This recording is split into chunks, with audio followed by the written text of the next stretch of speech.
అప్సరా సాక్షిగా happy new year మీకు నచ్చదు కదా సార్? Thank you. నచ్చదు కదా?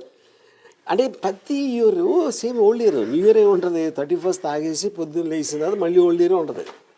న్యూ ఇయర్ అనేది మనకు ఇల్యూజన్ అంతే. ఇప్పుడు నాలాంటి వాళ్ళకి మీకు ఓల్డ్ ఇయర్లో ఉన్న ప్రాబ్లమ్స్ మీతో పాటు న్యూ ఇయర్లోకి వస్తాయి కదా, అవి పోకుండా అప్పుడు ఏంటి న్యూ ఇయర్ ఊరికనే బాగా రాత్రి అంతా తాగడానికి ఒక ఎక్స్క్యూజ్. న్యూ ఇయర్కి అంతకన్నా ఇంపార్టెన్స్ లేదు.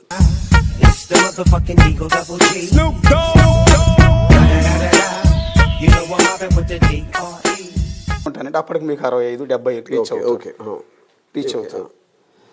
ఇంకా పచ్చిగా చెప్పాలి అంటే ఆ టైంకి వచ్చేటప్పటికి వరం గారి కాలో చేయో పడిపోతుంది. పచ్చిగా అర్థం కావడానికి. అప్పుడు మీకంటూ మీ చుట్టూ తిరిగిన మాలాంటి వాళ్ళు హీరోయిన్లు ఆ రోజు రాకపోవచ్చు, మీరు బెడ్ మీద ఉంటే. ఏంటి సార్ అప్పుడు పరిస్థితి ఊహించుకుంటున్నారు? పాయింట్ ఏంటంటే నా పనులు నేను చేసుకోలేనప్పుడు ఇంకొకళ్ళ మీద ఆసరా పడాల్సిన అవసరం వచ్చినప్పుడు నేను చచ్చిపోతాను. ఎందుకంటే మీరు బతికుండాలి పర్పస్ ఏంటి? మీరు ఎంజాయ్ చేయడానికి, బతకడానికి.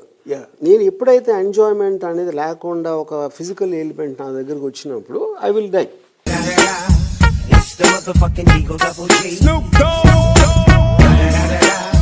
You know what happened with the D.R.E.